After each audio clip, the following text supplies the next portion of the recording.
la settimana scorsa. Interpretazione, e lì deve scegliere il portoghese che significa italiano. Non c'è la traduzione. If you're an Italian speaker, there will be no translation into Portuguese, but there will be a translation only into English, French, and Spanish, as you've seen on the flyer. Now I'm the English-speaking room. I'm speaking in English, so you should hear the translation. Le français bien, très bien. Ça marche tout. Okay. Perfect.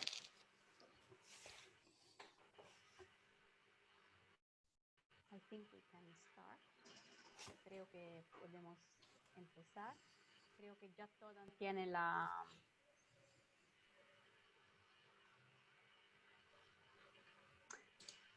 Yes. If you have any problem, you can write in the chat. Okay. Creo que podemos empezar. Okay, I think we can start. Emily and Peluca, we're going to start, right? Yeah, it's okay. Welcome, everybody. And welcome also for those who are listening from YouTube. We received many requests, and this fills us with joy. So we decided to open also a YouTube channel. I will now give the floor to Sister Pat Murray, General Secretary of the UISG, and then to Father Emily, Brother Emily, I'm sorry, who is Secretary of the USG. This will be a joint course provided by the UISG and the USG. Sister Pat? Sister Pat?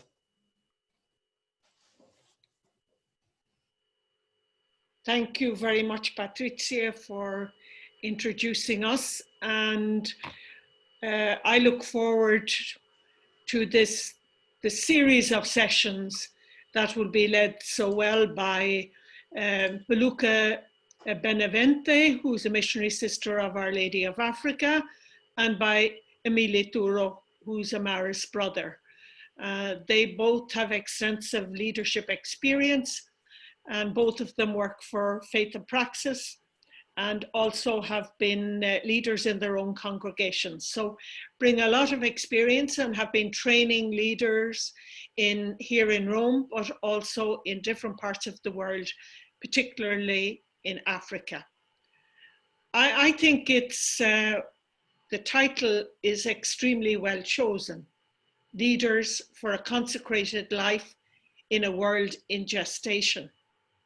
And that title was chosen some months ago. And 2 days ago, we had Pope Francis's encyclical Fratelli Tutti, which described that world, a wounded world, a world that needs friendship and fraternity. In other words, a fraternity where the world is open to everybody, but particularly to the most vulnerable and to the stranger and we are living here in this common home, and we're called to respect all cultures and all nations. So throughout the encyclical itself, it's interesting that a new kind of leadership is being asked for. A leadership that promotes the common good, a leadership that is a channel for personal growth and development, a leadership that is far-sighted, that has a vision of transformation, a leadership that makes it possible to advance towards a civilization of love and dignity and respect. A leadership that builds a world in which no one is excluded, and a leadership that sees everyone as sacred. And we know that in any leadership role, the transformation has to begin inside ourselves. It's a transformation of heart, of attitudes, and then of lifestyle. And the encyclical echoes words that I think are important for us. It talks about closeness and dialogue and embrace and being a community of belonging. So as we begin this course, I know that under the able leadership of Peluca and Emily, that you will be led to reflect on critical topics in terms of our world reality, but also critical topics for leadership, and particularly for leadership for consecrated life. Because I think more than ever, we're called to play and to take up a prophetic role in our world today. So I wish every success as we begin and take this first step. Thank you very much, Sister Pat. I give the floor to Emily. Bien, pues, muchas gracias. Thank you very much. Thank you very much, Patricia. I'll be speaking Spanish. Thank you very much for your kind words. I think that it was an excellent introduction. This course has now been placed within the framework of the recent Pope's encyclical. When it was published, then I told Piluca that the Pope copied the title of our course, just to put it as a title, one of his chapters. And I think it's a very fortunate coincidence that he's been speaking about the opportunity that we are providing for this course as well. And it's very surprising, the answer that he gave us. I think there's a thirst for training, especially as far as leadership is concerned.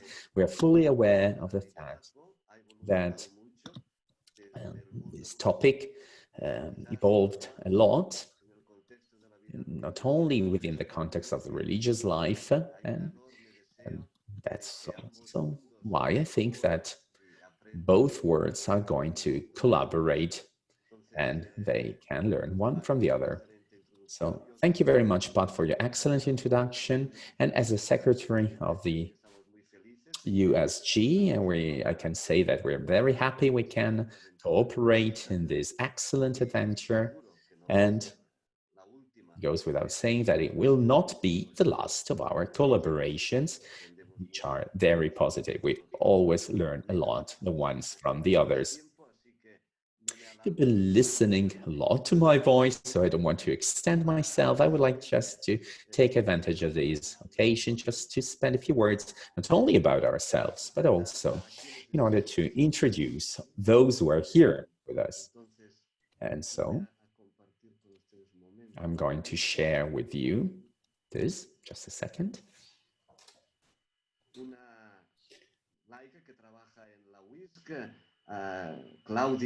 Claudia prepared a summary, a small summary of our participants, of the participants in this course. And let's have a look here. I hope it's going to work. So we can see how many men and how many women. I guess you already found out that the lilac color on the left represents women, and they are the majority of participants, whereas this blue represents the group of men attending the course. So at least you have an idea of the size of the group of participants.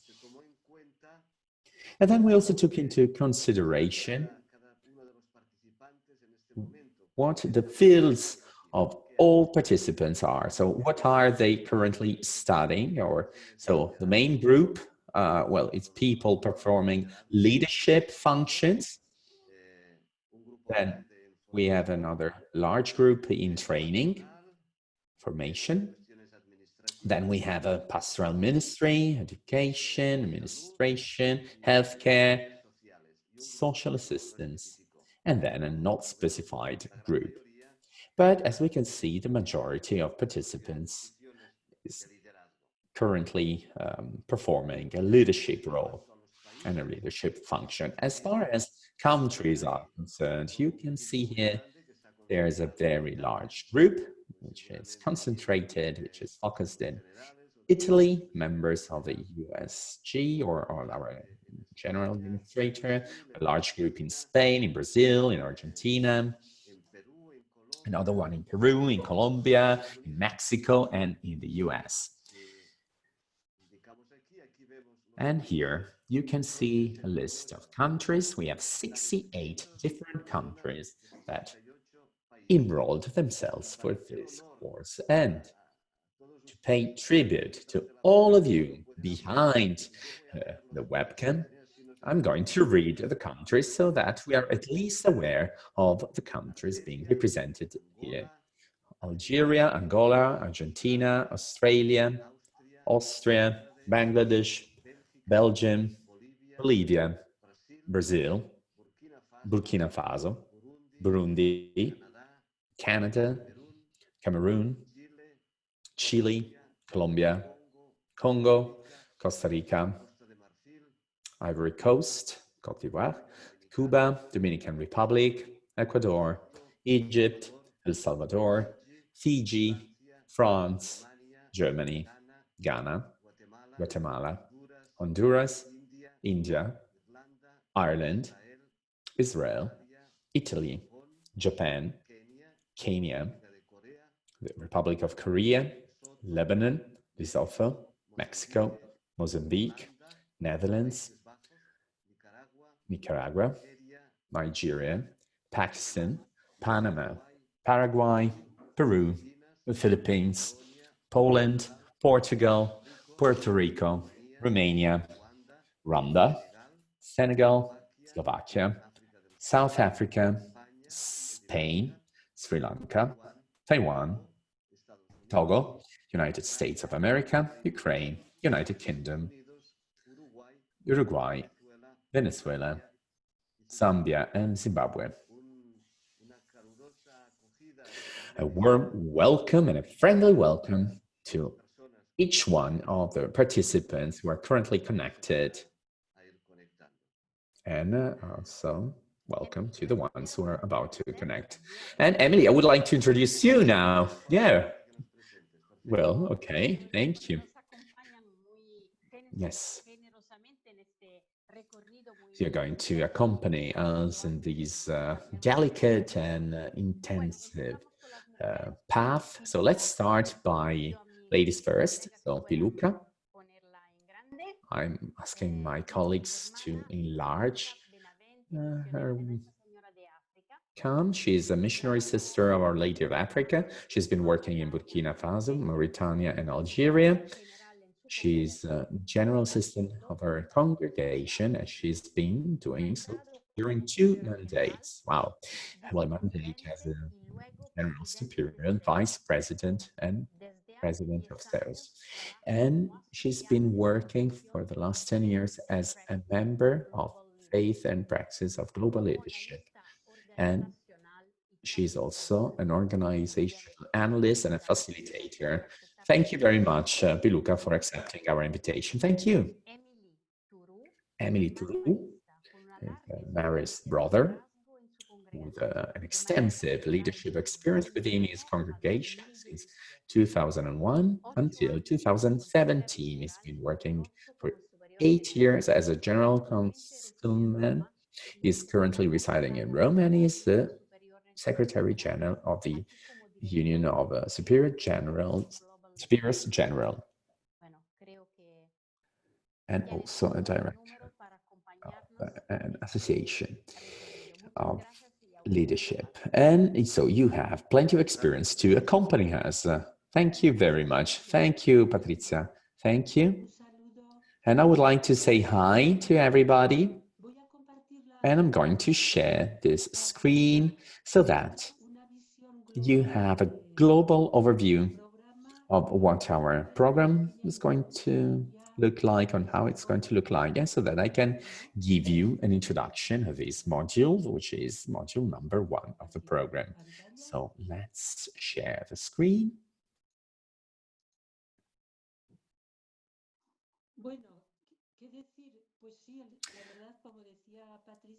As I told Patrizia, But the title was very successful. It was really well chosen, because I think this word, gestation, is really important, is really clear, and it can tell us a lot, especially this moment. So the first question we can ask ourselves as to this program is, why in gestation? And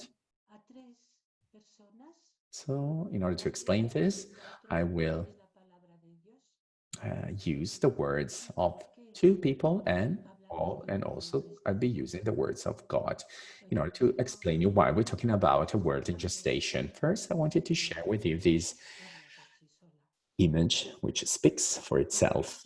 So why in gestation?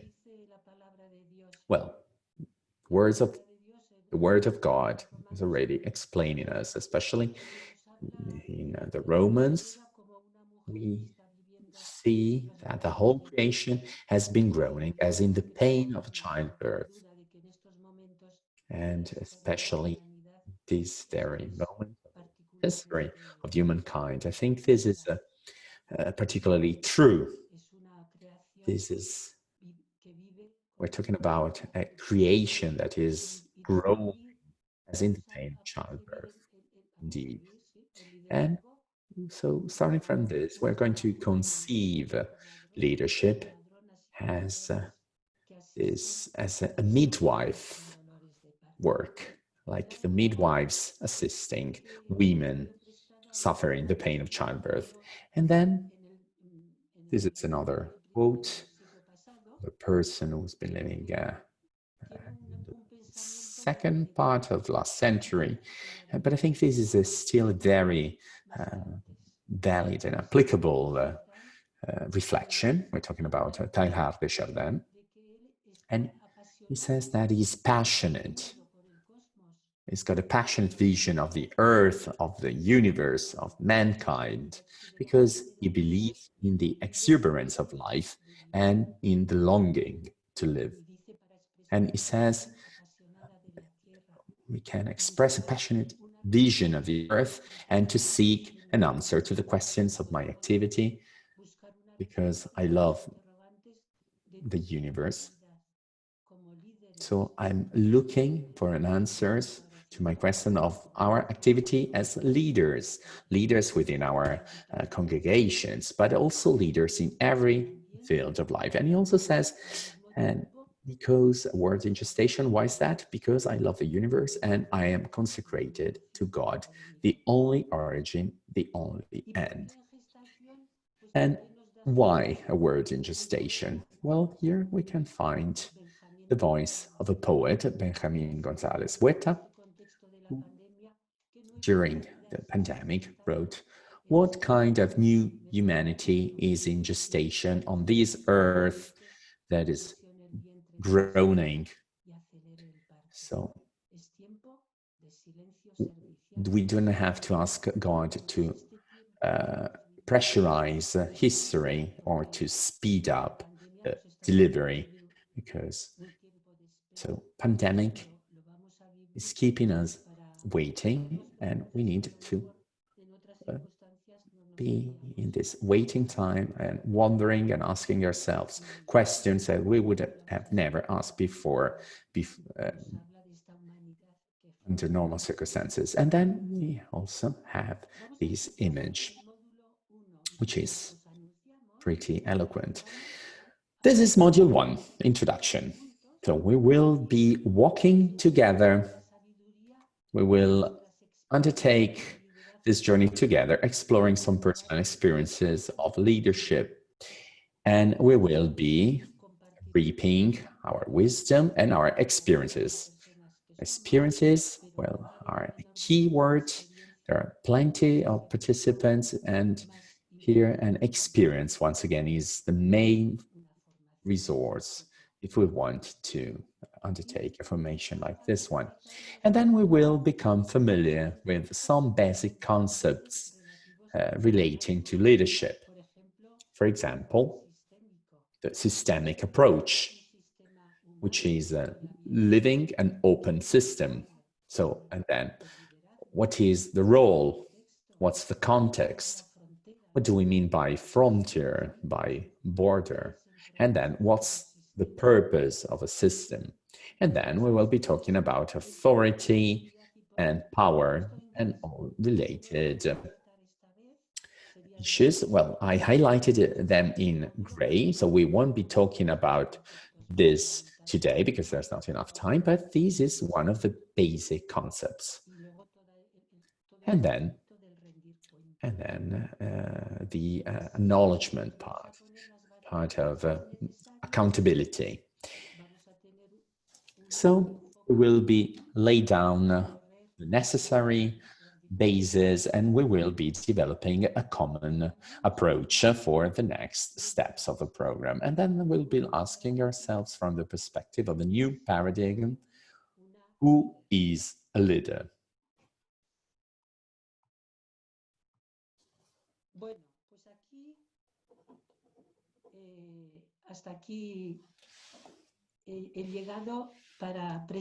So this was a short summary of the introduction of what we'll be talking about, of the objectives, and we've already seen some contents of the program. And now I'll give the floor to Emily, who will be talking a bit about the means and the media we're going to use, given the high number of participants. Emily, I'll give you the floor.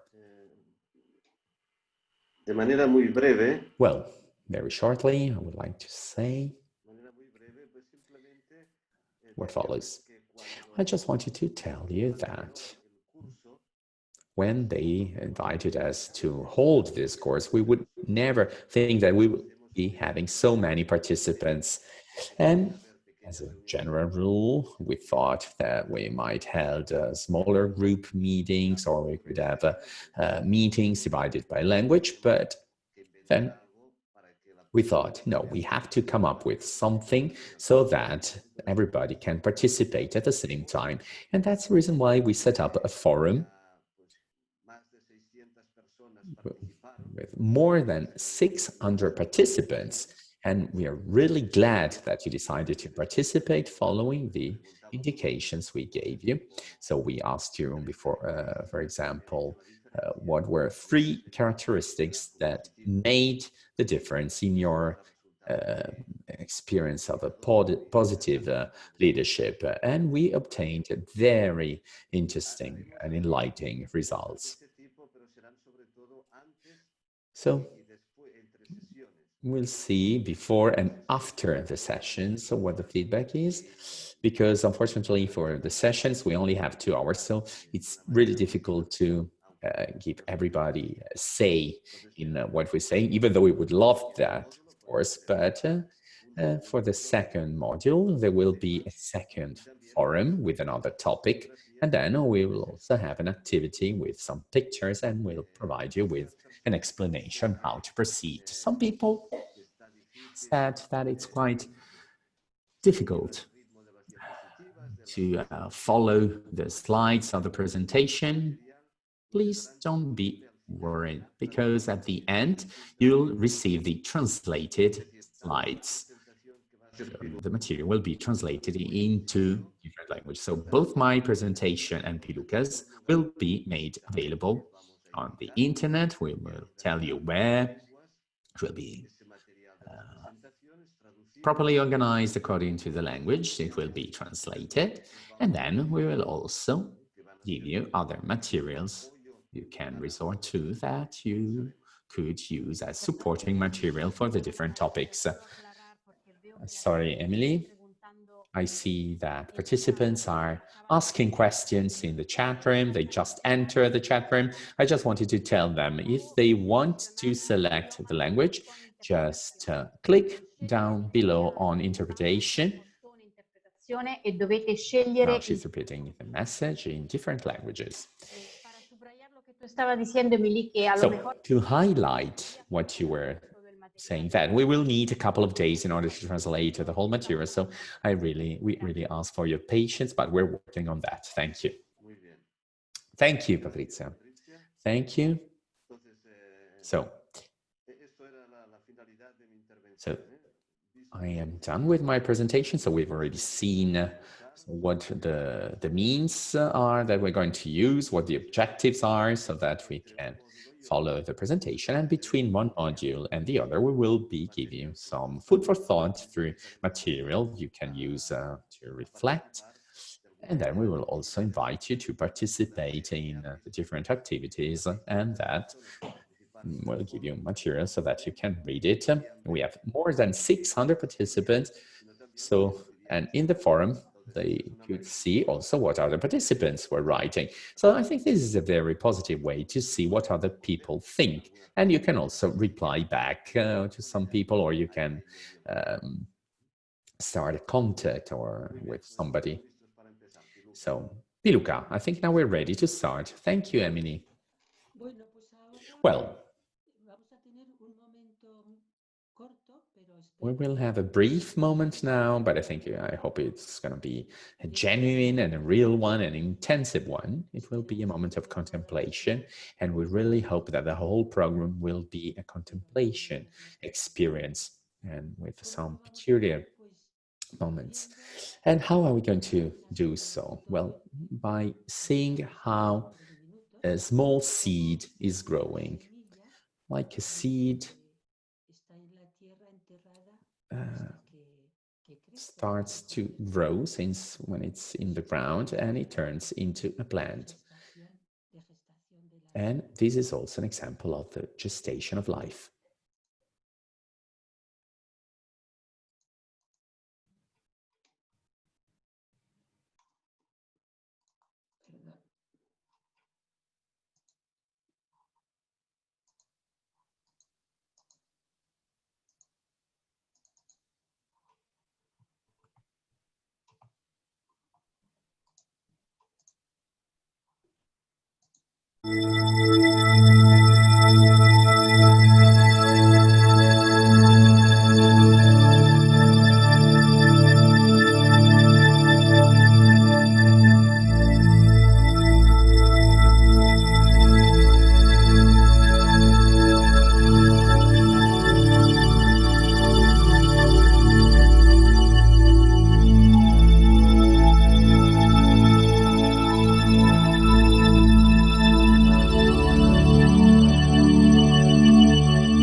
Bueno, pues ahora entramos ya.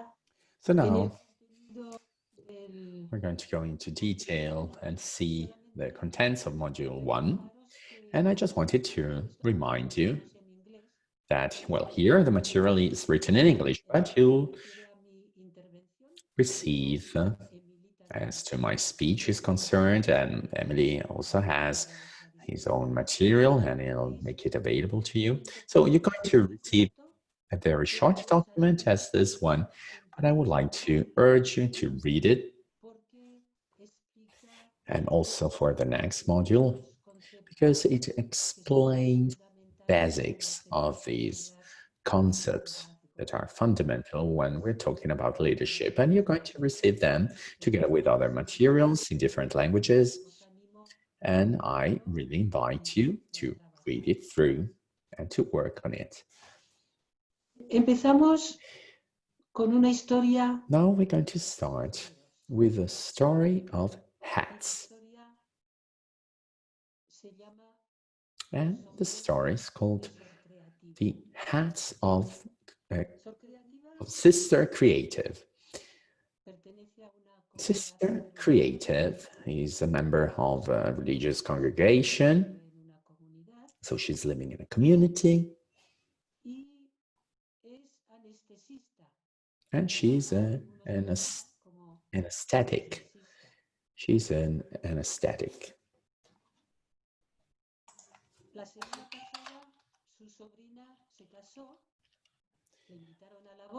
An anesthetist. Well, last week her niece got married. So she said, okay, I'm going to make myself pretty. So she dressed up. So she put this hat on and she spent a few days with her family because her niece was getting married. And so she spent a few days after that with her family. She's also studying a master's in theology. That's what religious women have to do. It's the least they have to do. And then, so she would like to, she's looking forward to finish off her studies. And then she has another hat, well, a cap, because she really likes swimming. And since she was a young woman, she's always been part of a swimming team. She has not much time, but this is also part of her life. And so she's also a swimmer, and she's practicing swimming with a group of other swimmers from time to time. And you, I'm going to ask this question. I'm going to ask you this question. How many hats are you wearing? Well, in some other languages, I think in French and probably in English too. So, this is a person who's wearing different hats. Personne qui porte beaucoup de casquettes means a person who has to perform different functions. Emily is the secretary of the USG, but is also the mediator and facilitator of this program. So in this program, in this current program, Emily is currently wearing 2 hats. And you, how many hats are you wearing? Just think of all the hats you are wearing during a regular week of your life and of your current job work. Even though now, due to the coronavirus, things probably changed a bit, but just think about all the different hats you generally wear during a regular week during your work. And then to which context, relations, responsibilities, purposes, values, feelings, dilemmas do you associate each one of them? So, because context, relations, purposes, feelings. So these are things that you associate to hats, and they can be different. So you could give different answers to these words.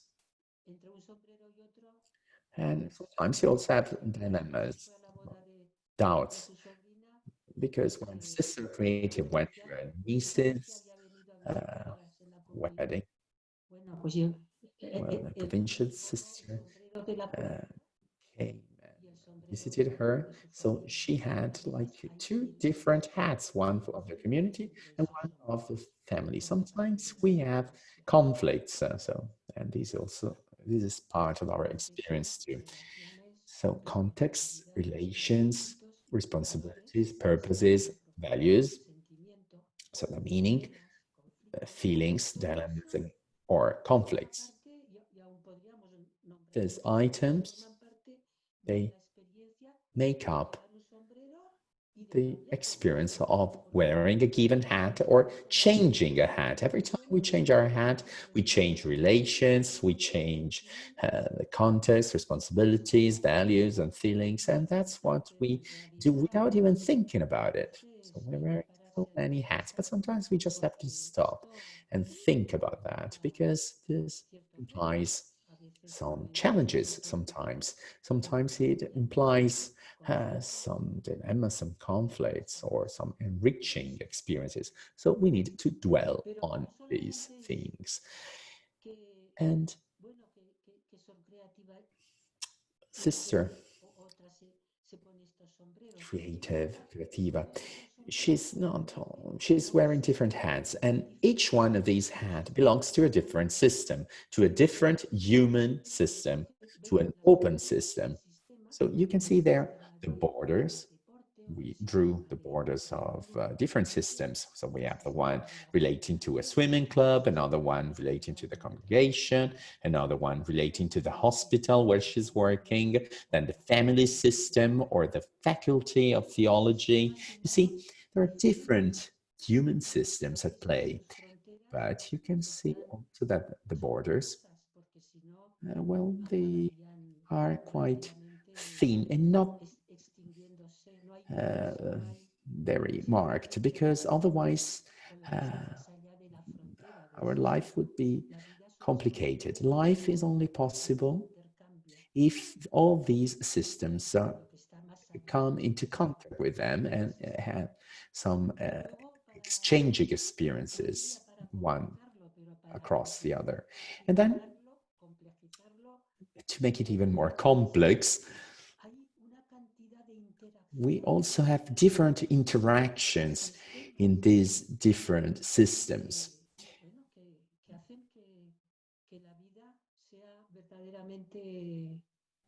Making life really interesting and challenging. Because leaving aside our friend, sister, creative, just think of you. Think of all those systems that are part of your everyday life, and they are somehow related one to the other. They make up your life, they make up your experiences, and they also have to do with leadership a lot. And we're going to see why in a while. But as you can see here too, there's something that we hadn't mentioned yet. It is context, because everything occurs in a given context and in a given moment of history. Now your hats and systems, well, you are wearing those hats within the context of a pandemic, and this doesn't leave us indifferent. So there's not only an interaction between one system and the other, and represented by these hats, but we also have some interactions with the context, and the context affects the systems, and the systems affect the context. So everything we're talking about here all comes down to life. So we're basically talking about life and leadership, or the notion of leadership I would like you to reflect upon and to study, is going to be considered from this very perspective, from this systemic and wide perspective. So it has to do also with everyday problems that we would like to solve. And we're going to see everything from this angle, from this point of view. And now we were talking about context, but contexts can be local or global or cosmic even. And sometimes in the end, you are so focused on your family, on your local community, on your swimming club or sports club, or your theology faculty, or the hospital you're working at. But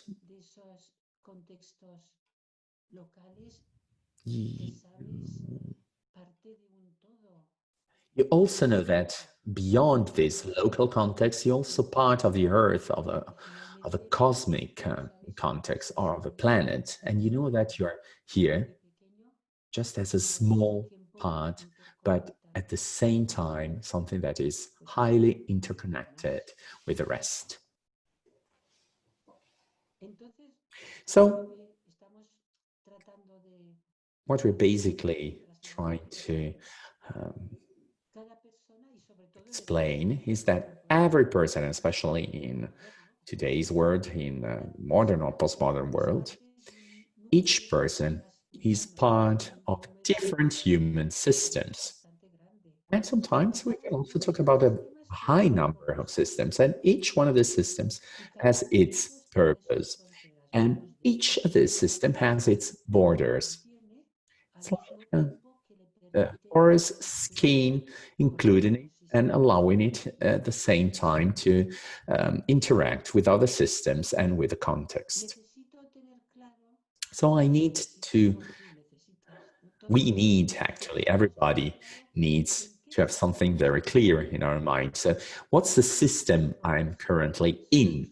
What's its purpose? What are its borders? And starting from there, we can discern our role. So when Sister Creativa is going to the swimming pool, well, she changes her system. And so her purpose is a different one, and it has different borders, and her role in the swimming club is a different one from the one she has in her community and congregation. And the confusion to this regard can sometimes lead to problems. The role is action and behavior. So what's my role as a teacher, or as a superior general, or as a teacher, or so first we have to know that the role is action and behavior at the same time. Role is intentional, dynamic, contextual, discerned, creative, evolutional.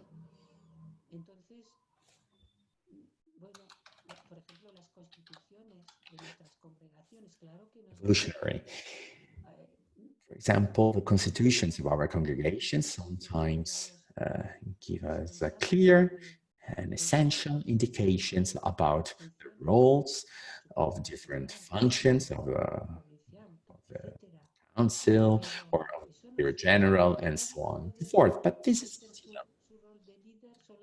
We cannot play our roles as leaders just by reading constitutions, because performing a role also has a contextual, discerned, creative, and evolutionary element based on what the constitution say, but this is not enough. This image can show what I just said. So, role is more like adaptative sailing rather than strict compliance of the description of a task. Of course, we need a description of our tasks, but this won't be enough.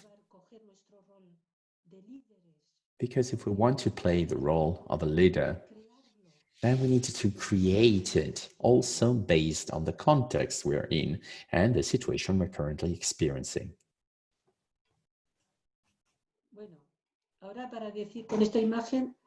This is again an image to explain you that everybody is wearing different hats, but it's not a matter of wearing these hats like this, one on top of the other. So it's not this, but it's rather this image. So we have to wear them, but in a dynamic way. And this represents this is discipline. This is something that we can learn, and we always learn how to make things better. Then we were talking about living an open system. So what am I referring to? Let's examine these in detail. This is not living an open system. If we think about our congregations, I know that you're not doing so, and now I'm exaggerating a bit, but if we think about the problems we're experiencing as if they were mechanical problems, like tightening a screw or replacing a part. Well, that's not the case. This is not an open and living system. Here, everything can be predicted, is predictable, whereas an open system is not predictable. This is not a living or open system either. And this, even though sometimes we use this image in our congregations to talk about collaboration, well, I this is not an open system or a living system either,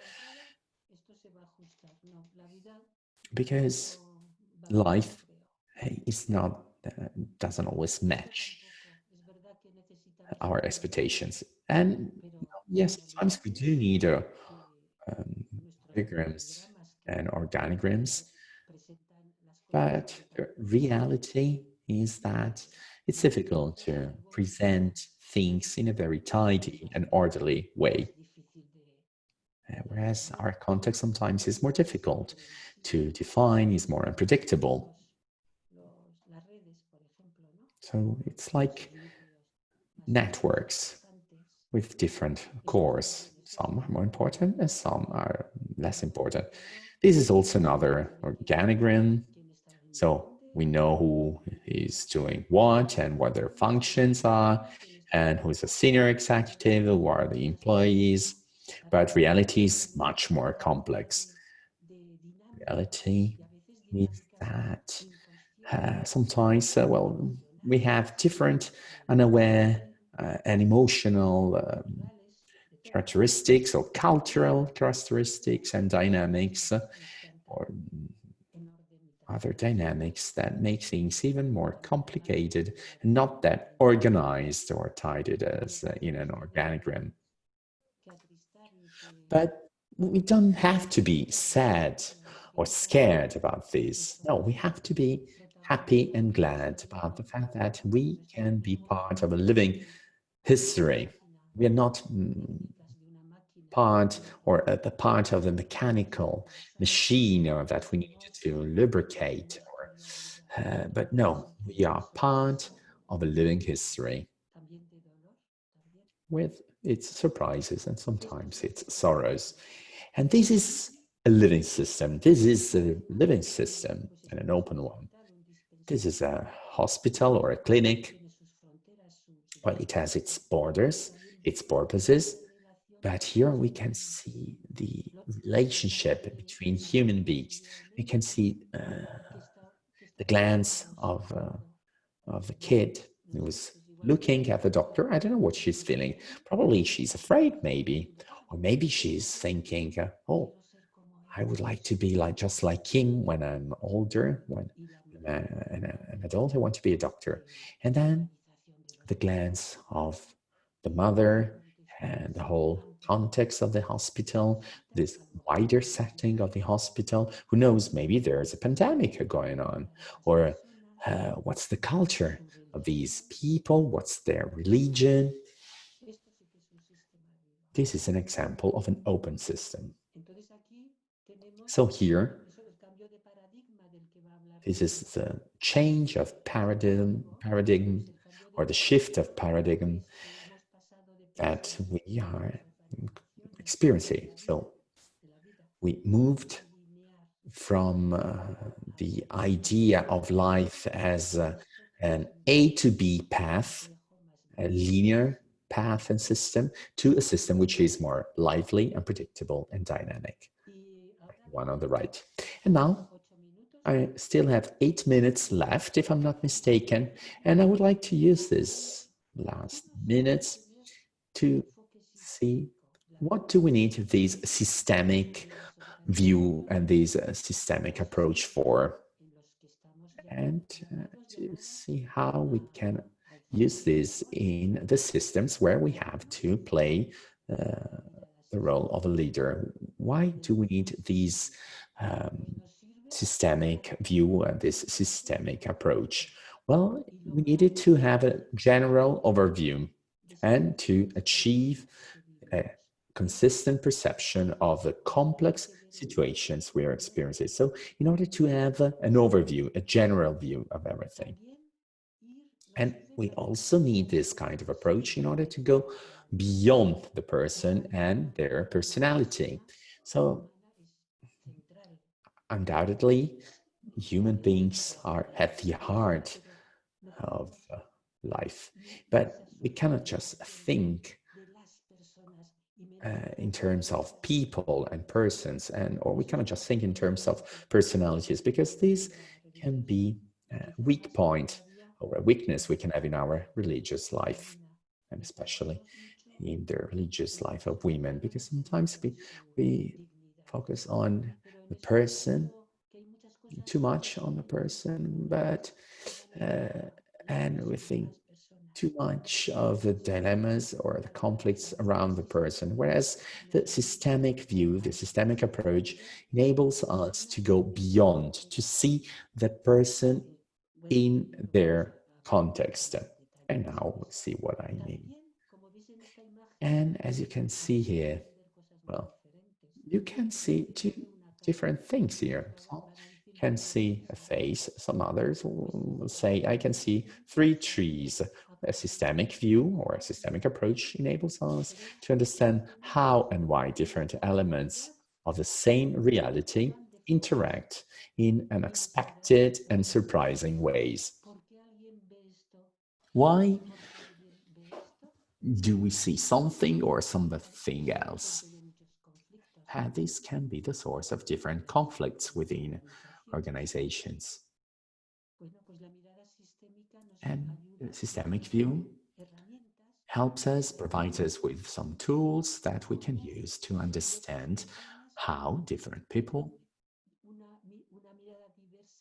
can have a different view about the same issue and do not see the same thing. So what tools do we need in order to be aware of these and in order to be able to talk about these? The systemic thinking is a contextual kind of thinking. It explains things in relation to their context. There is no explanation without a context. There can be no explanation without a context. So sometimes we are saying, what's happening here? What's going on? And we just have to look for our answers in the context, because everything can be explained from, not everything can be explained from within or from what's outside or from what's inside or what is outside. It's always a combination of internal and external elements. We have to think about things in relation to the context. So this systemic view enables us to see the context of the situation. So you can see the larger system and the smaller system that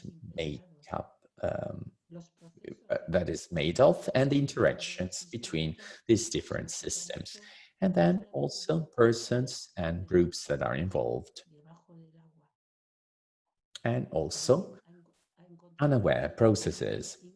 And then it also helps us to see the elephant in the room, that topic that no one ever talks about, but that's always there.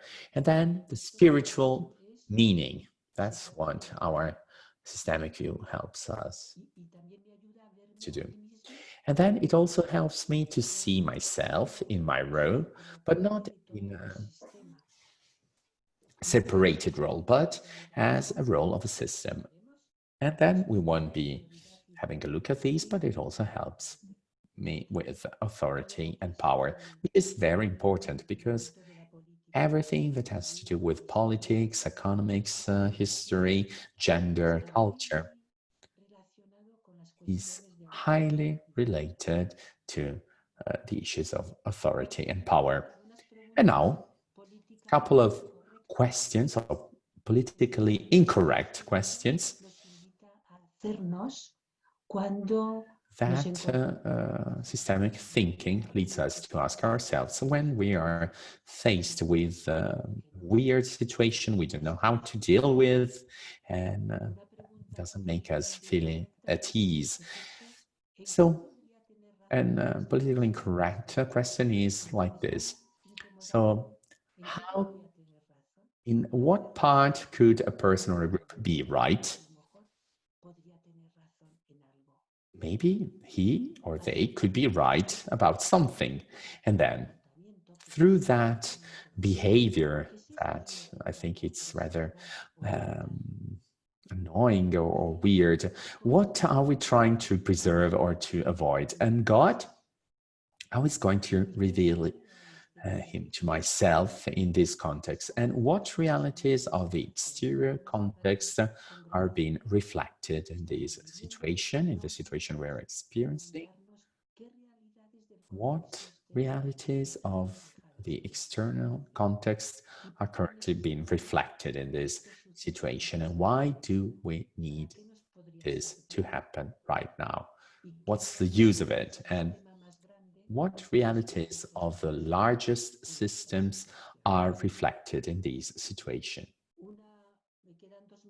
I still have 2 minutes left, and now I'm going to take advantage of them to tell you that you've seen the word proposito, purpose, many times throughout this presentation. The purpose is the raison d'être of the system, and the purpose is based on the system. For us, it's mission, it's our mission, the reason, our reason of existing, la raison d'être, and the reason why we are who we are within our congregations. We have a purpose, and this purpose originates from the context through which God is speaking to us. And this is a key word, purpose, and that's the keyword I wanted to use to finalize my presentation. I'm aware that it was very quick, but as Emily said, you're going to receive these notes and slides so that you can read them through at home. Thank you very much.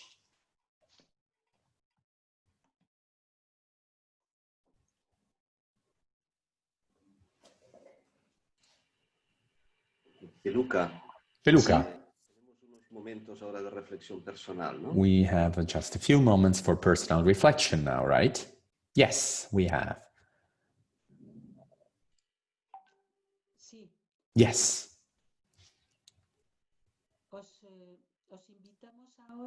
We would like to invite you. Thank you, by the way, Emily, for reminding me of this.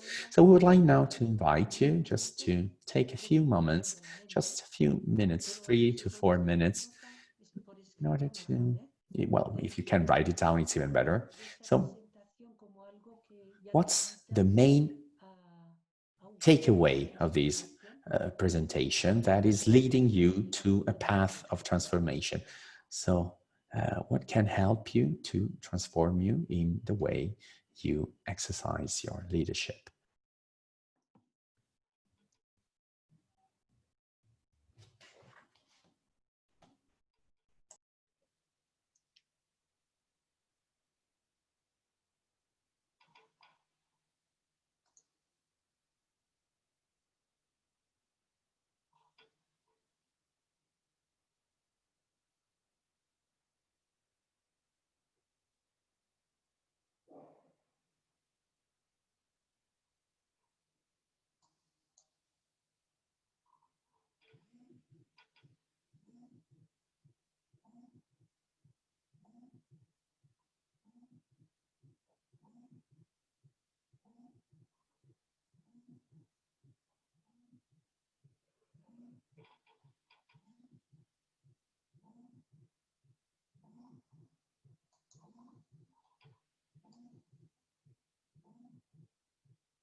Emily.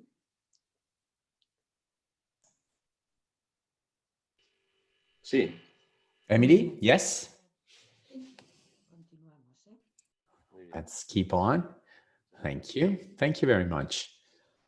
Pues después de este momento, Well, after this moment, which has been very enriching and dense information, and I think we are going to need to come back to this material. Maybe we need to read through the presentation once again to see how it applies to my context and my life. And now I would like to make a relation to a connection to the preparation we need to make while preparing this module. We sent you a question, and now we would like to see what the answers about this question were.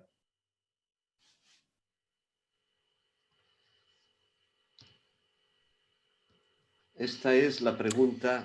This was the question we asked you. Remember one of your most positive leadership experiences? And then we also added what are, and relate this experience in you, and while relating this experience, what are the three characteristics of the person in leadership that made that experience so positive? Apparently, here we weren't asking you for some theories, so we weren't asking you, what did you learn in the books about what a leader is? No, the question was based on your own personal experiences. So if you had positive leadership experience, either you or someone around you, so what were the characteristics that made that a very positive leadership experiences? What were the main characteristics? And more than 600 participants replied, answered this question. So we've been working in different languages, what you wrote, and in the 4 different languages, we created this cloud of words, this mind map with different words. So you have the words in English, the most recurrent English words, and while we were talking about leadership, in English, these were the main words that came forward. Listening really marked the difference. So we need to feel listened to sometimes. And then another word that really came forward many times was empowerment. So somebody was making reference to the fact of empowering other people. So relinquishing some power to somebody else whom they trusted so that they could take on a leadership role and so on. Another word that was repeated many times was vision. So vision of the future. Other languages were talking about clarity, for example. And another word, a recurrent word, is teamwork. And then non-judgmental. So to come closer to other people in an unbiased way. And then openness and dialogue. Quite interestingly, all these words have a very human feature in common. So the fact of being listened to, compassion, teamwork, empower, and vision, and then other words like transparency, patience, flexibility, discernment, and so on. So, and I think you are going to see these words also in the materials we will make available to you. And I think it's quite interesting. All the participants here come from all the continents. So what we're going to see now, it's an expression of what people from very different countries, very different cultures, and very different languages said and shared. That was English, those were the English words. This is the Spanish words. The most repeated word was listening in Spanish too, escucha. So and then team, so which makes reference to teamwork in English, equipo. So these were the most recurring two words. And then we also have trust and dialogue, confianza and diálogo, trust and dialogue, and then empowerment, empoderamiento, and then openness, discernment, trust, proximity, empathy, and also, but the most repeated word was listening, also for the Spanish speakers.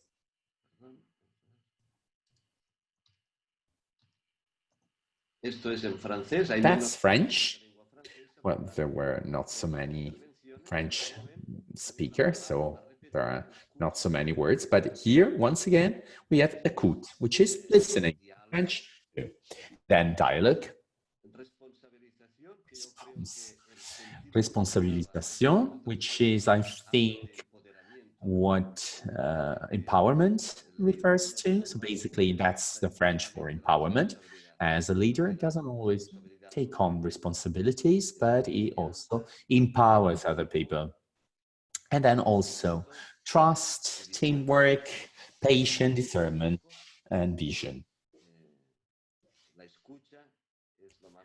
But I would like to highlight that listening was the most repeated word. And as far as Italian is concerned, ascolto, listening, once again, which was the most repeated words. You can see in all languages, in all continents, in all cultures, listening was the most used word, and it really made a difference. And then collaboration or cooperation, but that in many cases makes reference to teamwork.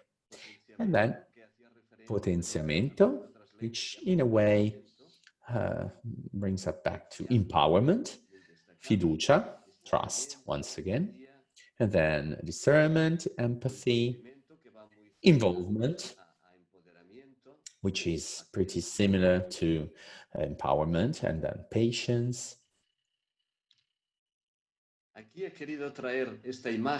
And I just wanted to show you this image. I think it's quite interesting.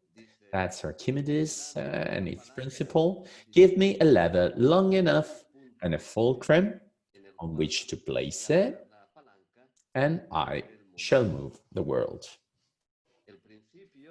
So his principle was that with little effort, if we have the right fulcrum, then we can really make a difference. We can move the world. If we knew in our leadership what that fulcrum, what that main point was, so that with a little effort we could make a big difference, it would be highly interesting. And here we have it. That's our fulcrum that can really make a difference. And it's called listening. That's the word.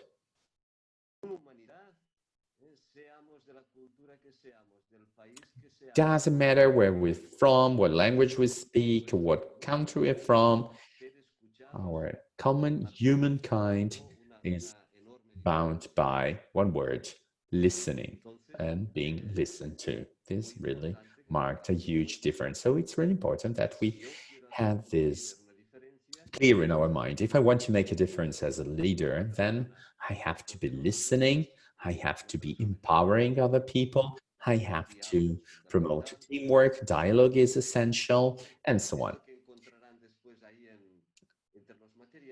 And you're going to find these words in your material too. I think they can be excellent, this kind of material. So that you can also ask yourself, how am I doing as far as these different aspects are concerned? Iluka, would you like to continue? Yes, I wanted to share this screen with you.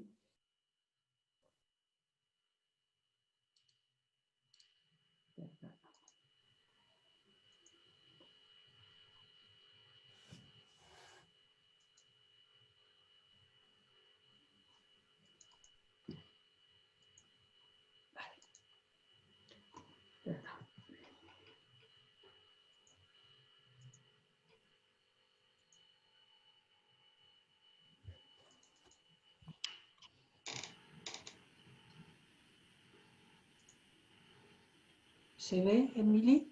Sí, sí, sí, adelante. Vale.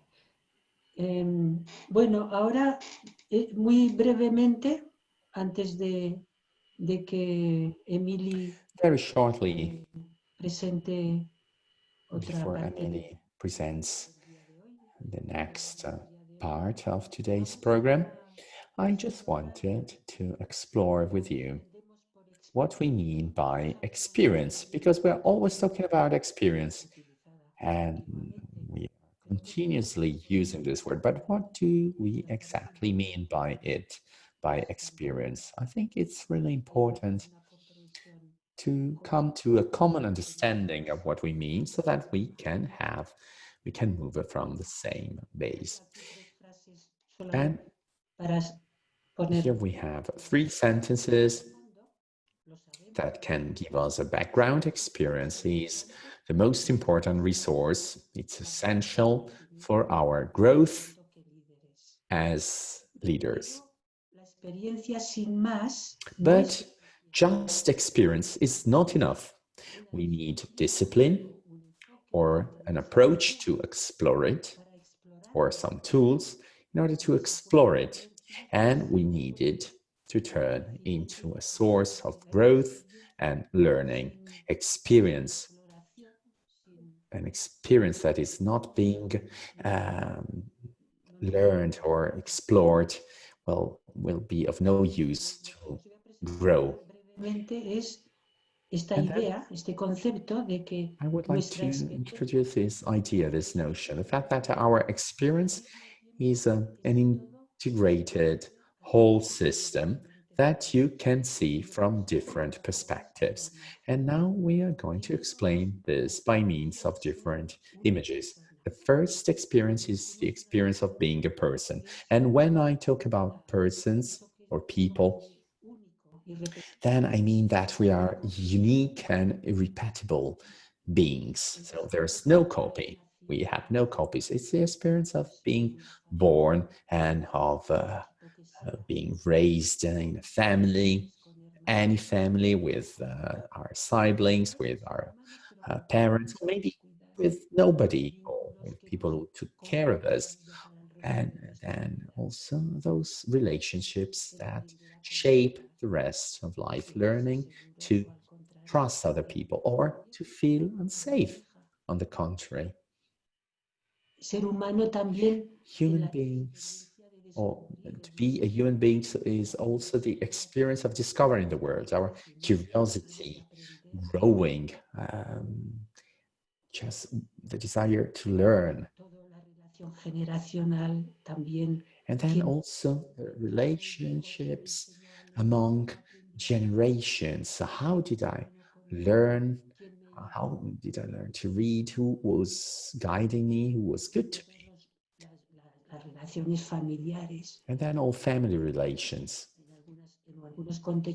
In some contexts, we have smaller families, and in some others, we have larger families.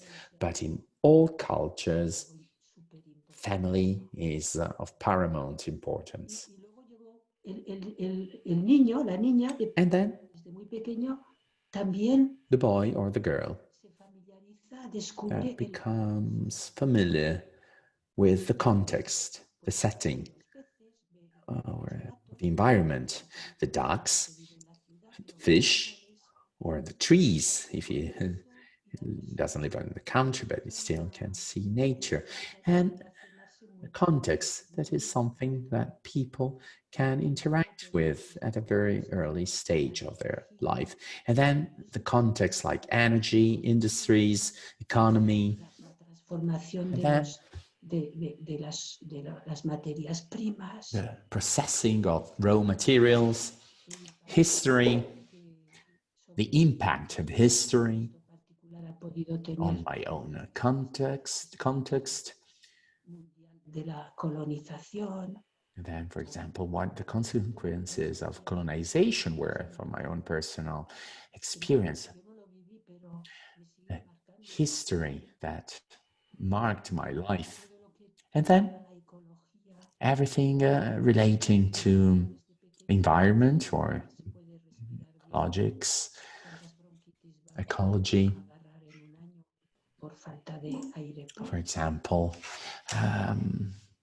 Y luego también esa polluted air-related diseases. que se va tomando poco a poco, que And somos then that algo inmenso, awareness of the fact that we are part of something larger and immense, but also the cultural dimension and habits and the dances I learned when I was a child, traditional culture and habits, my way of living. That's the context. And then we also have those systems, part of human life, and systems are things that we experience through experience, especially when children just go to kindergarten, for example, or to school, and then, or they go maybe to the market. intelectuales de que es un sistema, pero ahí es algo Everybody has an intellectual idea of what a system is. This is something different. It's living systems with their own purpose, and children are integrating more and more, and then later on they start partaking in that life as a teacher, as a pupil, as a merchant, as a buyer, as a seller, and then we also have political systems. los sistemas también de los sistemas de las escuelas, las universidades, Or schools and universities, they are also systems. Or transportation, or water piping systems. And then there's also another field of experience. I mentioned the experience of being a person, the experience of being part of a context, and then there's the experience of being part of different systems, and then there's also the experience of living God. And here I'm depicting it through a ray of light this person is going through. There are moments of light and moments of darkness, but the moments of light are transcendental moments, feeding our life, our faith, and our behaviors. And these are the sources, the source. So it's when we go and drink at the source.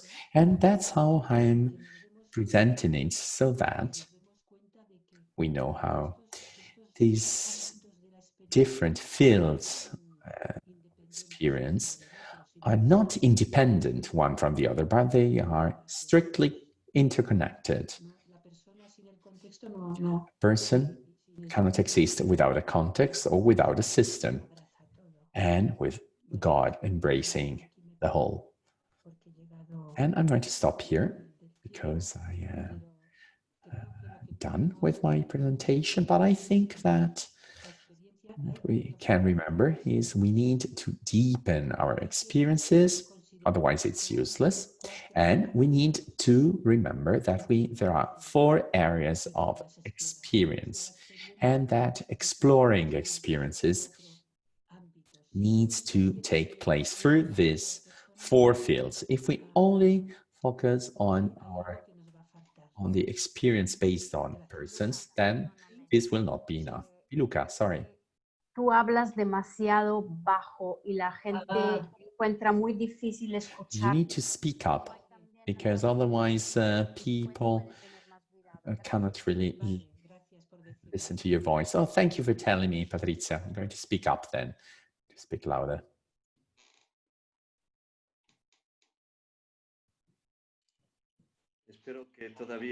I hope that you still have some energy to bear with me.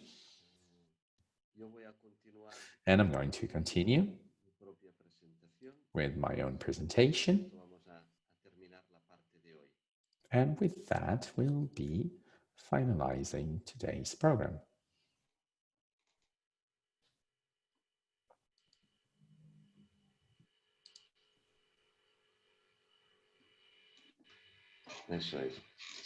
Here we are. So together with Piluca, we reviewed a series of concepts we deem important. to understand what the global context is. Patrizia, is my volume okay? Can you listen to me okay? Yeah, perfect. So we're going to ask ourselves questions, and with the Piluca, we asked questions about person, the context, the environment, and we kept on having some questions. And one of the questions that we asked ourselves after everything we've been talking to was this one: who is a leader? And I think this is important because based on our experience, we all have a different idea of what a leader is. Maybe we are unaware of this. It's not the same living in a democracy or in a dictatorship or in a transition moment. It's not the same one family or the other, or the relation to our parents or to other parents or to the school or to the political system we're in. These are aspects that all affect us. So what is or who is a leader to all of us? And I think that we have an extensive idea of what a leader is. This one: leaders are heroes.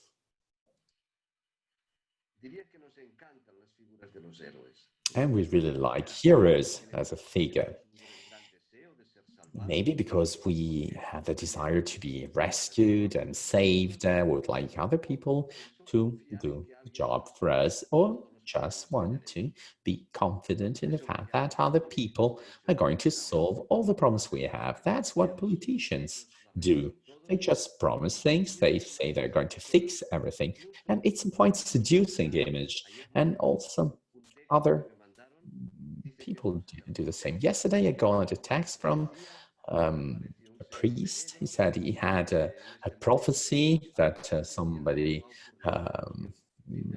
dressed in black, so that he told me that the end of the world is near, and he was telling me about the path and the solution.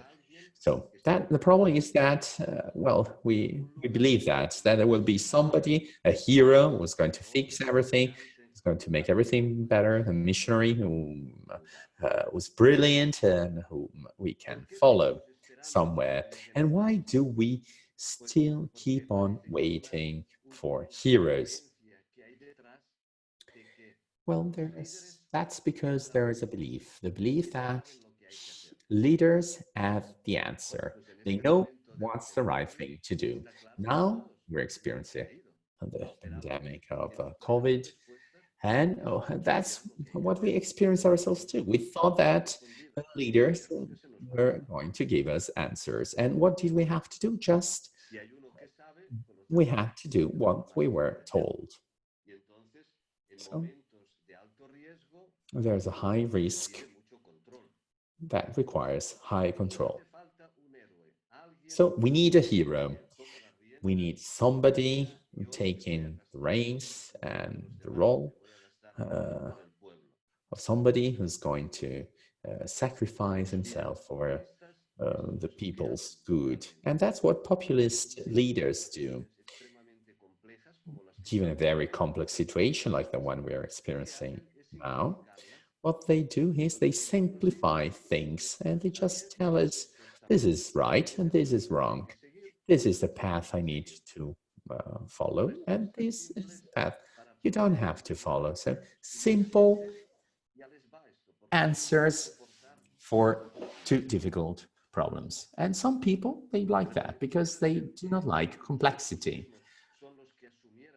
But we sometimes have to take on the role of a leader. Well, maybe because I'm a leader of a congregation, I feel like I could be the leader somewhere else. I really like this text by Margaret Whitley. It says, you're acting as a hero when you believe that if you just work harder, you'll fix things. That if you just get smarter or learn a new technique, you'll be able to solve problems for others.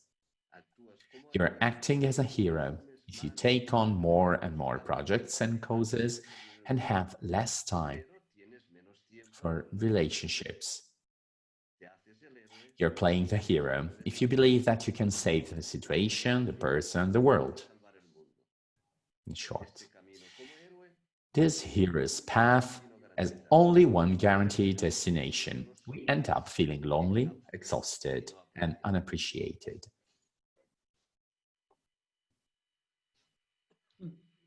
Por tanto, como dice el poeta William Stafford, So, as the poet William Stafford says, it is time for all the heroes to go home. And even movies and films recognize that heroes are currently undergoing a crisis. So we need to leave aside all those expectations that somebody will come and save us and will fix everything, because in the end, this leads to dependence and to a passive behavior, and it leads us to give up our heroic deeds of saving the world. We have the best of the intentions, we want to help and fix things, and in the end, it's as if we said, if I'm not doing it, then who else is going to do that? It's a whole, I need the word. I need to save the world. And what's the result? Well, we have burnout. Burned out people. This idea of a leader is not useful. So what's a useful idea? Well, we need to have a change of perspective that matches the shift of perspective that took place at a scientific level. So we were all educated to a Newtonian worldview. This is Newton's physics, and it has led us to see the world in a given way. And based on that, we interpreted and experienced the world like this. So in relation to organizations from the Newtonian worldview, all organizations are like large machines with parts that we can replace, and that is organized in a hierarchical way. So if we have a missing part, then in a machine something doesn't work, and we need to replace that part, and everything needs to be installed in a proper way. And based on this view, on this Newtonian view, which is good because we still use it, focus is on structures and tasks. And it's fine. It's fine because when we contemplate our congregations, our councils, the provinces, then we need to ask ourselves, what are the most suitable structures? So we created new setups, we changed the setup of our structures. And then also the clarity of tasks, because if we do not have a clear task, then nothing will ever work. Then we have power and control. Well, in a religious life, everything is pretty clear. Well, we have the abbey, or we have the superior general, the leader of a community or of a province. So if organizations are working as if they were machines, then the person who is fulfilling an authority role is like the brain of the organization.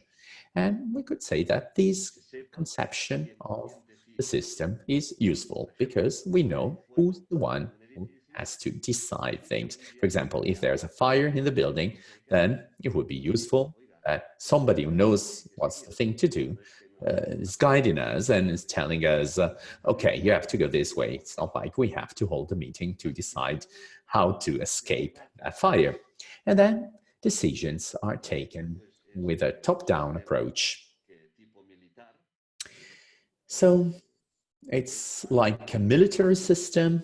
It's an easy and efficient system in some contexts when we need to have immediate and fast replies and responses. And in religious life, we know that some decisions are being made like that. Well, yes, you can have some consultation, but in the end, we have a top-down decision and then competition. This can be stimulants on the market. When I was a primary education student, then I was always working, we were working in pair, or, well, we had to compete with other pupils, and we got either a good or a bad mark. So we were like in a competition with others. And this is the Darwinian principle according to which only the best will survive. And so that's the reason why we have to compete against each other. And then self-mastery, self-development. So we need to have people who understand all the different aspects of self-development and self-mastery, and we needed to boost, increase this. And then linear thinking, like Descartes, so a logical kind of thinking. This is A equals to B, and B equals to C, then A equals to C. So a consecutive and logical kind of thinking. And then one right answer. And during many centuries, there was only one right answer in the church. So it's clear, if I'm right, then you're not. If there's only one right answer, then I am the one who's got the right answer and everybody else hasn't. And then fragmentation, according to the Newtonian worldview. If we want to analyze something, then we need to divide it and fragment it. And that's useful because each part helps us to understand how the system works. So we have an idea where we're from, and many of us are still working within this context, but we do not go beyond it. And you can see that arrows are indicating towards the outside part of.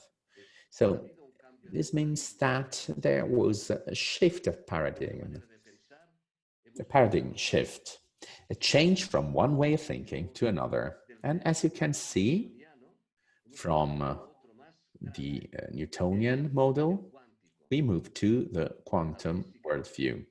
So Newton's physics was replaced by quantum physics.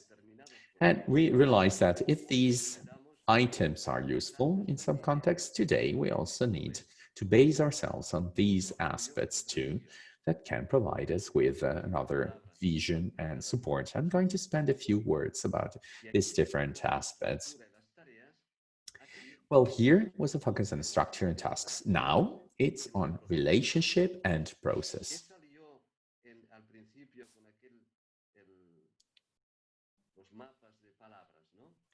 You've seen the map of words before, right?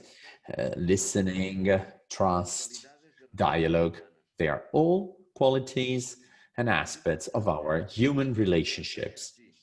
So the focus on structure and task is important, but this is even more important. So the focus on relationships and processes. And as far as power and control are concerned, today we also integrated shared leadership. So when we need more creation, more adaptability, then we talk about shared leadership. I remember that once, as a superior general, I asked somebody, why won't you be a superior general? And he said that, no, I'm more for, I'm a supporter of shared leadership. And then I told him, okay, then you're ready to be a provincial, to be appointed a provincial. And then the shared meaning and consensus. Top-down decision needs to be made sometimes. Sometimes we need to make a comfortable decision. But if we have a shared meaning, if we agreed something, if we came to an agreement, to a consensus, then that's much better because people will experience top-down decision in a different way because they were involved in the process itself. And as far as competition is concerned, we move to collaboration and community. That's more effective indeed. And then as to self-mastery, we move to collective mastery and leveraging diversity. I think this is a very hot topic, and it will be extremely important over the next few years in all congregations. What are we going to do with diversity? How are we going to experience it? Because we moved from monocultural and monocolor congregations to a wide range of diversity. And sometimes we don't know how to deal with it. And then systemic thinking. So we moved from linear to systems thinking. Piluca already talked about this, and I think this is very, it's essential today. So we do not only need a specialist doctor, but we also need like a general practitioner who sees the whole thing as a general overview of everything. And then we need to be aware of the fact that there's not only one right answer, but there are many right answers. And there's a paradox too. In the document about human fraternity by Pope Francis, somebody were surprised by the fact that Pope of the Catholic Church said that diversity is something that God himself wanted. So we always said that we were right, and then all of a sudden there was a paradox that there are many right answers, and we needed to get used to living this and to experience this paradox. And now we moved from fragmentation to a holistic view. Fragmentation can be helpful, but a holistic approach can be even more helpful. So,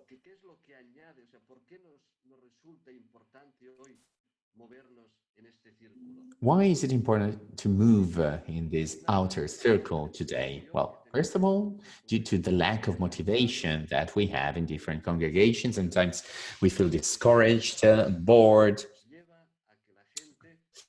with no enthusiasm. And this outer circle helps us to be more motivated, especially through the integration of diversity.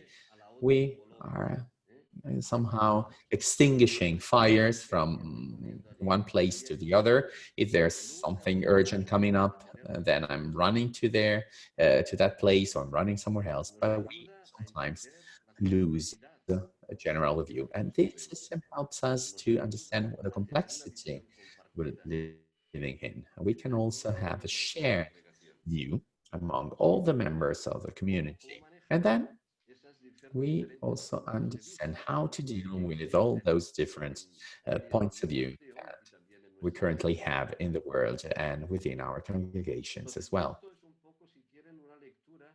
So this is somehow a reading of what, or an interpretation of what Luca was explaining us before. So it's a paradigm shift where we do not leave that behind, but we integrated this outer circle. So it's very important to consider everything to have a general overview. And probably in the future, we will have even a wider reflection. So probably an additional circle that will be brought forward by the scientific world. So just to go back to what Piluca said, if you think of organizations as living systems, you pay attention to certain features such as connections, relationships, and meaning. On the other hand, if you think of mechanical systems, you pay attention to design, control, decisions, mechanisms, and so on. So if you think of organization as living systems, well, that's important, and you have to think of them like living systems instead of mechanical systems. So the question is still, who is a leader? If it's not a hero during this shift of paradigm, who is he or she? And here we have a series of people who are leaders and a newspaper highlighted them as the most influential people right now. In the West, we tend to think of leadership as a quality that exists in certain people. This usual way of thinking has many traps. We search for special individuals with leadership potential rather than developing the leadership potential in everyone.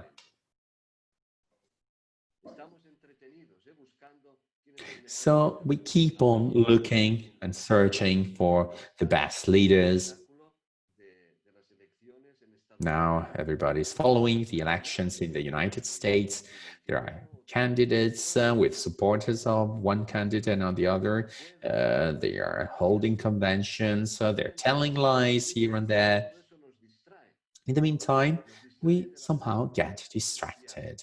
So we lose track of the main question. Instead of looking for special people, we need to develop the leadership potential we all have in ourselves. So the main question is, what are we collectively able to create? So the perspective of a leader is a very different one now. Heroes are in crisis. So we went from hero to host. Somebody who's welcoming. That's very different. Why is that? Because leadership is convening. So now I'll explain what I mean, and then after that, I'll give you time to continue with your reflection. So there are three features of this kind of leadership. It creates a context that nurtures an alternative future, one based on gifts, generosity, accountability, and commitment. That is to say, leader creating a context. So when they asked us, what was the main features of your positive experience of leadership? Well, I was listened to, there was dialogue, there was empowerment, I was given a space of freedom. So somebody created a context that brought about a different future based on gifts. So on the recognition that everybody's got a peculiar gift. So when somebody empowered me, it meant that they acknowledge that I have a gift, not only the leader, and that in a generous way, I'm able to give generosity, I'm able to take on accountability, and I'm able to commit myself. So this context is extremely important. And it's created through dialogue, listening, welcoming, and a space of humanity. And then another feature. This context initiates and convenes conversation. And all changes are linguistic changes. So we always start with conversation that shift people's experience through dialogue. And how does it take place? Well, through the way people are brought together. And we know that this is very important for a host. If I get invited, then my host will prepare and set the table. We'll have a nice flower piece or candles or lights. Well, he probably already cleaned his or her house and home. So it's really important the way people are brought together and they meet, because I sometimes got invited to facilitate a meeting where people were sitting one in front of the other or one completely far away from from somebody else. And this is completely useless. It's not working at all. If you have a general chapter where everybody's sitting one in front of the other, like in church, well, it's completely different if there are smaller groups or a U-shape arrangement of chairs and tables. And then the nature of the question used to engage them. That's another aspect. So the power of questions. We all have experiences of questions that we had to answer or that actually impressed us or touched us. I perfectly remember the first time I read a book, Who Took My Cheese Away? And I read this question: what would you do if you weren't afraid? Well, this question, I read it 20 years ago and it's still accompanying me. So the importance of conversations is, and also the way we come together or we create a context, a setting, and then questions, which are essential and they need to be key. And finally, it's a context where we listen and pay attention rather than advocate, defend, or provide answers. In short, we create a context, initiate and convene conversations, and then we listen and pay attention. And all transformation is linguistic. This is a principle, a very important principle. And the other day, I read an article in a newspaper and I wanted to add it here. And it said, a conversation is the smallest unit of change. Just imagine when we have plenty of these units of change working at the same time.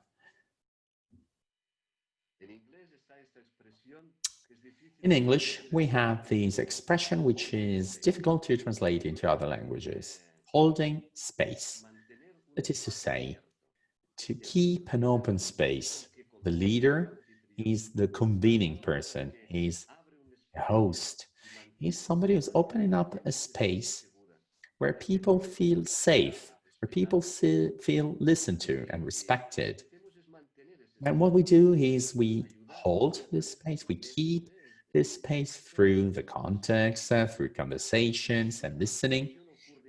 And transformation takes place there, in that space, not because we are the ones who bring about change, but because we facilitated it. And the miracle occurs because somebody has that kind of container where that miracle happens. Finally, I would like to quote Margaret Whitley. A leader these days needs to be a host, one who convenes diversity. This is a very hot topic in religious life, and he needs to convene all viewpoints, and he needs to convene everything in diversity. Diversity is not a threat, but it's something enriching. It's a creative process where intelligence can be fostered. And when talking about restructuring, one province said, well, we cannot join another province because we're completely different. That's right. That's the reason why you have to be joined together. You have to be merged together.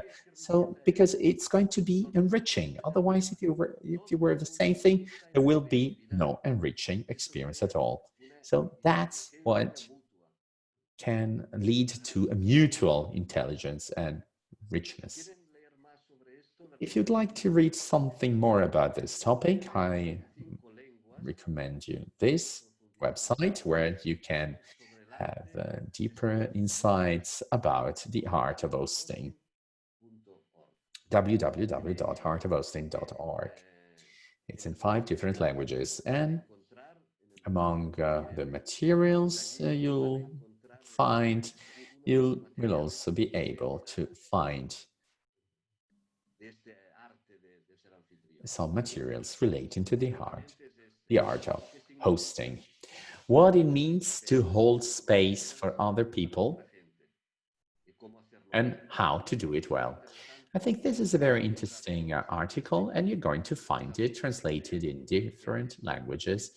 And I recommend you to read it because it's a very practical article with a very powerful human experience. Sorry to interrupt you.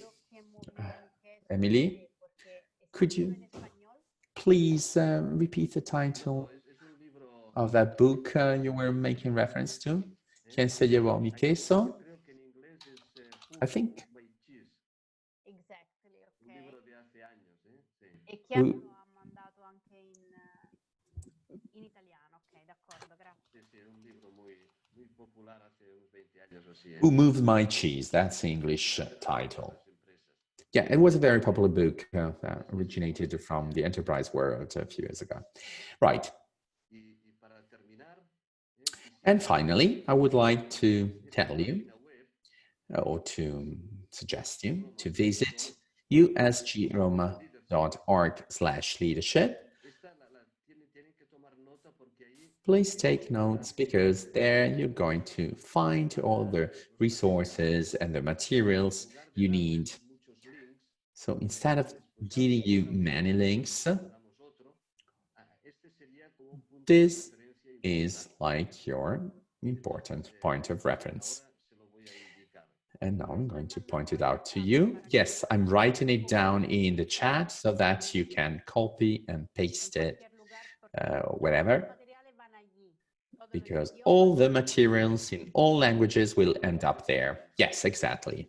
All the materials will end up here. Perfect. Yes, thank you for sharing. And now I would like to show you.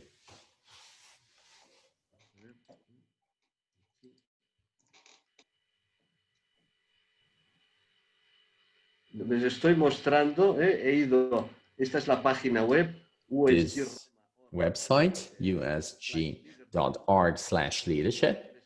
That's our website, and that's what you get.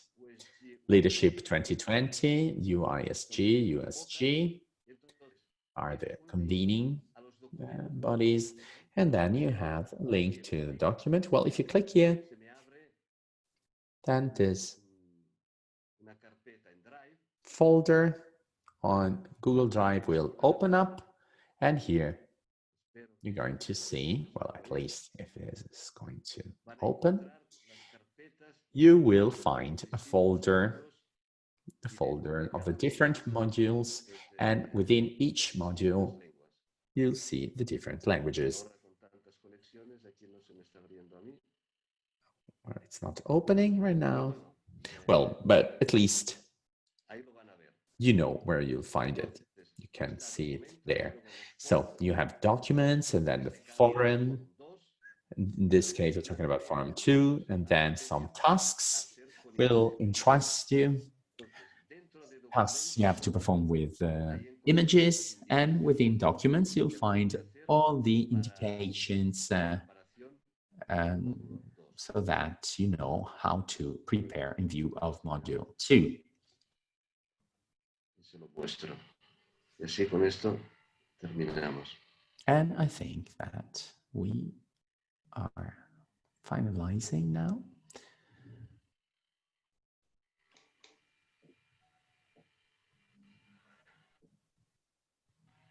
Pues bien, no acaba de cargar esto. Well, it's not loading.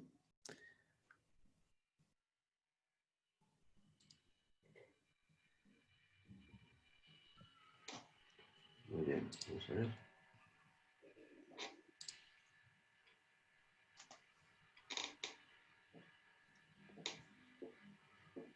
Voy a buscar un momento para compartirles la tarea y así. I just wanted to share this task with you so that I could explain it to you. And you'll find it in this folder. And I just wanted to see. Well, somebody already tried it out and they told me that it's working. Thank you, Patrizia, for telling me.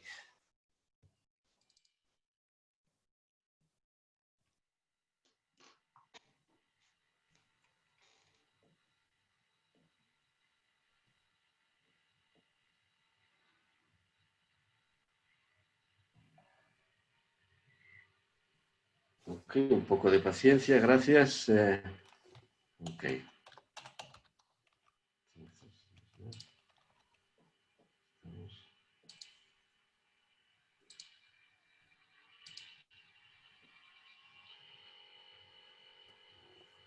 Eso, creo que ahora se ve la tarea, ¿verdad? Todavía no, Emily. Ahora, Sí. Not yet? Yes, now. Okay, now you can see the task. So for this week, please write in the forum your main learning of what's the main learning or the main lesson you learned from the first module using just one sentence. So please write in the forum using only one sentence what was the main takeout of the first module. You can write it in your own language. Well, at least in a language that we understand, either English, French, Italian, or Spanish.